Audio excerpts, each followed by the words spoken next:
Hello students, welcome. आपका बहुत बहुत स्वागत है एक बार फिर से मॉडर्न स्कूल फॉर एजुकेशन की ऑनलाइन स्टडी क्लासेस में। In our last video we were talking about teaching methods के बारे में जो बातें हो रही थी सेकंड सेमेस्टर इंग्लिश क्लास में, उसमें आपको बताया गया था कि जो मेथड्स हैं वो टाइम टू टाइम यानी कि समय अनुसार उनमें चेंजिंग किया गया। रिसर्च करने वालों ने इस बात पर भी रिसर्च किया कि इंडिया में आकर के किस तरह से लोगों को इंग्लिश की क्या ज़रूरत है, उन्हें रीडिंग, स्पीकिंग एंड राइटिंग तीनों बिंदुओं पर विचार किया गया और अपने विचार रिपोर्ट उन्होंने पेश की।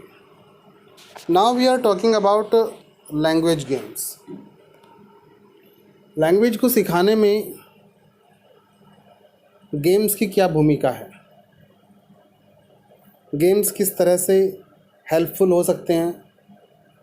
क्या ऐसा हो सकता है कि खेल खेल में इंग्लिश लैंग्वेज की कुछ जानकारी हासिल की जाए, बच्चों को दी जाए, उनका अधिगम कराया जाए। Looking at the importance, richness and usefulness of English literature, it is necessary to make teaching learning process enjoyable. उसने पहले ही बता दिया है, प्रोसेस को कैसा बनाया जाए, एन्जॉयबल बनाया जाए।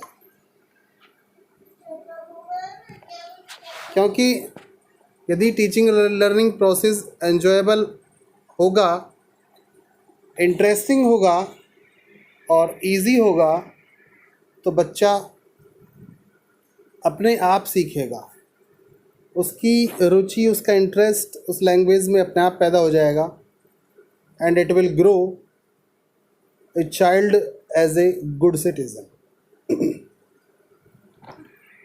इन language learning enjoyment and success go together.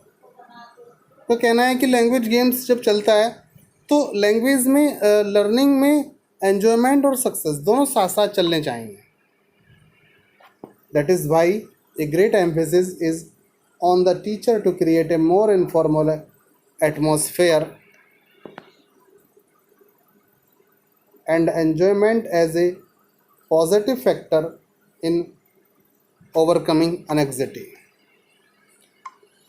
ये बात टीचर के ऊपर आ जाती है कि वो क्लास में ऐसा माहौल पैदा करे जो इनफॉर्मल हो, किसी भी प्रकार का फॉर्मल ना हो, और जो बच्चा है वो एन्जॉयमेंट ले सके, सीखने का आनंद ले as a positive factor in overcoming anxiety, और चिंता पर विजय प्राप्त कर ले। बहुत ज़रूरी है कि जब बच्चा लैंग्वेज को सीख रहा हो तो उसे किसी प्रकार की कोई चिंता नहीं होनी चाहिए। इसलिए लैंग्वेज गेम्स की बात की जाती है कि खेल खेल में बच्चे को सिखाया जाए। Language games are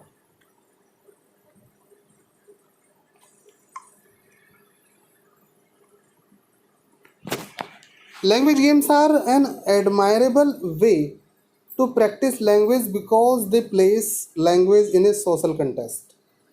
The child is encouraged to use all his linguistic knowledge, capacity और एक्टिविटी को। तो लैंग्वेज गेम एक ऐसा तरीका है जिससे अभ्यास किया जा सके लैंग्वेज का, क्योंकि वे सामाजिक बातों के साथ लैंग्वेज को जोड़ देते हैं और जिसमें चाइल्ड को, बच्चे को उत्साहित किया जाता है कि वह अपनी सारी जो लिंग्विस्टिक नॉलेज है, कैपेसिटी है या एक्टिविटी है, उसको दिखाए। Language games performed in groups. तो लैंग्वेज गेम्स, चूँकि गेम की बात आती है तो एक अकेला बच्चा गेम नहीं खेल पाता है, तो इसलिए ग्रुप की बात आती है, टीम की बात आती है कि टीम में और ग्रुप में मिल करके उनको एक्टिविटी दी जाए और जो आपसी सहमति है या आपसी उनका सहयोग है, वो भी साथ साथ उनको सीखने को मिलेगा। There is hardly any difference between work and play.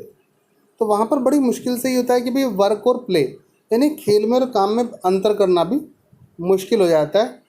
तो there is a pleasant informal and informal relaxed atmosphere, यानी कि वहाँ पर इसलिए बच्चे को जो माहौल मिलता है बिल्कुल रिलैक्स माहौल मिलता है, और इसलिए बच्चा उसको आसानी से सीख पाता है और पूरी रुचि के साथ सीखता है। तो लैंग्वेज गेम्स परफॉर्म्ड जो इसलिए ग्रुप में परफॉर्म किए जाते हैं। Through games a language is learned by using it in situations and communicatively. Isolated sounds, words, phrases and sentences, however governed with rules, do not carry language learning far. अब देखिए जो sounds हैं उनकी बात कर रहे हैं, वर्ड्स, फ्रेजेस, सेंटेंसेस, इस तरह की चीज़ों को किस तरह से सिखाना है वो सब बातें गेम्स के अंतर्गत यहाँ पर आ जाती है। Although it is very helpful up to a point. Through games students consolidated and supplement the language they have learned in an informal manner. The bedroom of ordinary repetitive devices are removed through participations of the students, children, and a high competitive spirit in games. Language material is presented with more dynamic stimulation. Games bring the teacher and the learner into the agreeable and intimate relationship, which helps to make the process of learning teaching more easy. Organization of games in classroom किस तरह से होता है, classroom में games को किस तरह से बांधा जाए, किस तरह से उनका संगठन बनाया जाए। तो सबसे पहले करना क्या होता है कि टीचर डिवीज़न ऑफ टीम्स और ग्रुप को बना देगा। 2 ग्रुप बनाए, 3 ग्रुप, 4 ग्रुप से काम चला सकता है। ए फ्रेश और new division as far as possible should be made, और बिल्कुल नए ग्रुप बनाएगा, नए रूप से बंटवारा करेगा। The group should be evenly matched in abilities and numbers. Groups को इस तरह से बांटा जाएगा कि वो बच्चों की एबिलिटी के अनुसार। Games must be very well explained before hand in the class. Games के बारे में बच्चों को बहुत अच्छी तरह से बता दिया जाएगा, एक्सप्लेन कर दिया जाएगा सारी क्लास के सामने। इफ़ नेसेसरी मदर टंग में बी यूज्ड, ज़रूरत पड़े तो वहाँ पर मदर टंग का यानी कि मातृभाषा का भी प्रयोग किया जा सकता है। 1 or 2 examples must be given by the teacher. अब 1 या 2 बार एग्जाम्पल पहले तो टीचर ही देगा, उसके बाद बताएगा कि आपको किस तरह से खेलना है, किस तरह से एक्टिविटी करनी है। The teacher must be take part as a leader. Teacher वहाँ पर एक लीडर के रूप में होगा, एक कम्युनिकेट करेगा, समझाने के लिए होगा। 1 या 2 टीचर वहाँ पर अपॉइंट किए जा सकते हैं। Teachers on participation can bring better result. और यदि टीचर भी वहाँ पर पार्टिसिपेट कर रहा है तो it will be better for the students. तो game should be within the linguistic capacity of the child. Games जो भी होंगे वो बच्चे की कैपेसिटी के अनुसार होंगे। Scoring is also necessary to arise real team spirit. Score भी किया जाए उन्हें, बच्चों का प्रोत्साहन देने के लिए, उनको इंस्पिरेशन करने के लिए। और टीचर यदि चाहे तो उनको टीमों को नाम भी दे सकता है। Any effort that makes the learning go with an extra swimming is worthwhile. It is essential, however, the language games lessons should be well prepared and pleasantly and lightly conducted so that the learners activity use the language most of time. बच्चों को आनंद लेना, सीखते रहना चाहिए। अब वहाँ पर आपको सिखाना क्या है, आप वहाँ पर गेम्स के साथ वर्ड्स को जोड़ सकते हैं, बिल्डिंग गेम्स, यानी कि वर्ड बिल्डिंग गेम, शब्दों को जोड़ना बनाना, चैन स्पेलिंग आपको बच्चों को बताना है। जैसे आपको उनको बोल दीजिए एट, तो बच्चे तुरंत बोलेंगे कैट, बैट, सेट। और वर्ड लैडर, शब्दों की सीढ़ी बनाना, रीडिंग, राइटिंग, डेवलपमेंट गेम्स के अनुसार उनको सिखाते रहना चाहिए। अब देखिए जिस तरह से वर्ड बिल्डिंग को बनाया कैसे जाता है, आप देख रहे हैं कि एट, टीचर बोलेगा एट, बच्चों की तरफ से आवाज़ आएंगी rat, cat, mat, bat, head. Teacher बोलेगा इन, पिन, बिन, टिन, सिन, तो बच्चों की आवाज़ आएगी। उसी तरीके से बच्चा एन को, ऑल को, बॉल, टॉल, श्योर के साथ, जैसे प्लेजर है जुड़ा हुआ है, मेज़र है, ट्रेजर है, तो इस तरह से बच्चे बोलते चले जाएंगे। आप बच्चों को वर्ड लैडर बना सकते हैं।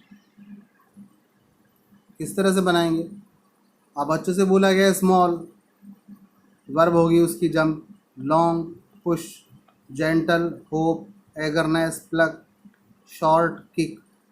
तो बच्चों को ही पहले से बताया गया होता है कि किस तरह से किस डायरेक्शन पे काम करना है। कुछ छोटी छोटी बातें हैं, something small like book, pen, rubber, duster etcetera is hidden in a fairly inconspicuous places. One child has been outside the room and when he appears at the door, he should be instructed by the others. It may be oral or in written. Walk 6 steps forward, turn to the left, now again walk 2 steps forward, go up Preeti's desk, turn to the right, look at the desk. तो कहने का मतलब ये है कि आप जो खेल खेल रहे हैं, किसी बच्चे को गेट के बाहर भेज दीजिए और जब बच्चा अंदर आए तो जो अदर्स बच्चे हैं वहाँ पर बैठे हुए, वो उसे बताएं कि 2 कदम आगे बढ़ो, बाएं मुड़ो, दाएं मुड़ो, प्रीति की डेस्क पर जाओ, वहाँ उसके नीचे देखो। तो इस तरह से उनको उसको बताया जा सकता है और उनको लैंग्वेज का अधिगम कराया जा सकता है। उनसे क्वेश्चन आंसर पूछे जा सकते हैं ब्लैक बोर्ड पर लिख करके। टीम ए, टीम बी 2 बना दिए और उनसे क्वेश्चन पूछे गए, उनसे यस नो या में उनसे क्वेश्चन पूछे जाते हैं। टीम बी, उसके बाद बताया गया कि टीम बी सचिन तेंदुलकर जीत जाती है। कौन सी आंसर्स यस नो में बच्चों से पूछे जाते हैं, क्योंकि छोटे बच्चे हैं तो छोटे बच्चों के लिए इसी तरह के क्वेश्चंस बनाए जाते हैं। तो ये हैं आपका जो गेम्स है, आपको लैंग्वेज गेम्स हैं किस तरह से कराए जाते हैं, वो हमने आपको आज बताया है। कल फिर मिलेंगे एक और नई वीडियो के साथ। तब तक आप घर पर रहिए, सुरक्षित रहिए, स्वस्थ रहिए और पढ़ते रहिए।